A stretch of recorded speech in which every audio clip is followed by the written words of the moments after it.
Tim, congrats on Peaky Blinders, The Immortal Man. I thought the film was fantastic, and Peaky Blinders has always had some great villains in the series. You know, it started with Sam Neill. We had Adrian Brody later on.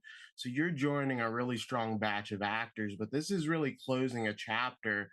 So what did it mean for you to be Thomas Shelby's final test? I was never sure it was. I mean, until I read it, and then I understood what was going on. But and we don't want to do spoilers and stuff.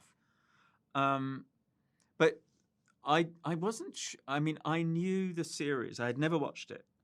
I'd seen clips of it and stuff, but no, I'd never watched it. And I decided not to watch it until after all of this is done, and then I'll sit with it because my character wouldn't know them anyway. So it was good to come to it in with a certain naivety, to come to it fresh, I would say.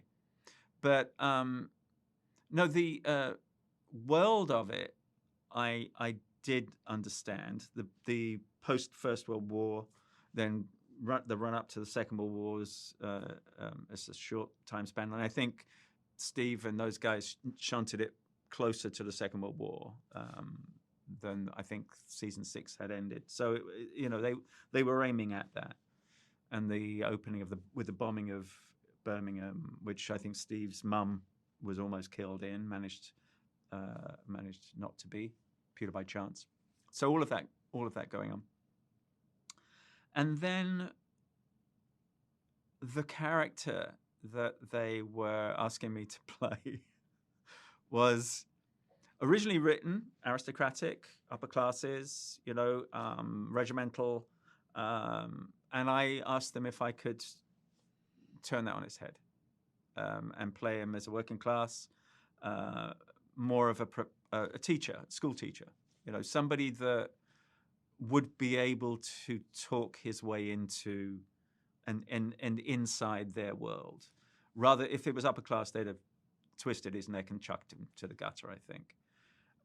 So it gave him more leeway. It gave him more time to work whatever his magic is. So I thought it was very interesting and well-crafted character. They were up for me just flipping it and making him like that.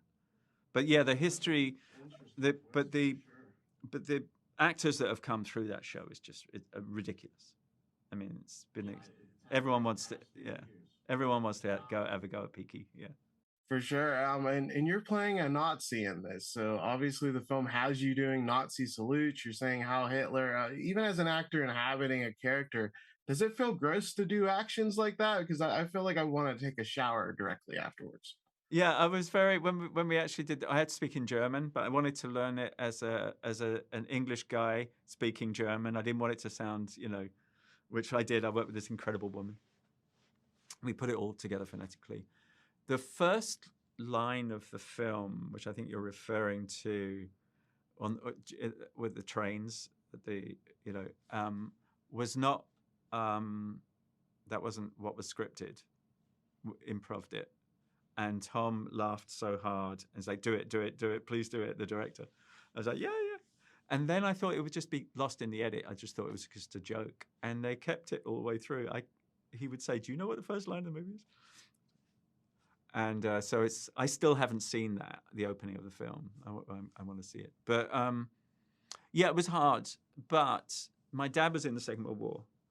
And he always thought that it was just on pause. They would be back. He always warned us. He said, they're coming back, and sure enough, it would seem that he was right. He's not. I'm glad, to be honest with you, that he's not around to see that, see his words come true. But yeah, it did make you want a cold shower afterwards. It is difficult, that stuff. I've done it before. I've played my first ever job as a Nazi skinhead. And so I've been down that road. When I was at school, I was in School Kids Against the Nazis. We were, Rock Against Racism. I did a bunch of stuff with that as I've been on across the years. But yeah, I mean, it is difficult, but you're surrounded by people where it's clear you're doing it for the right reasons.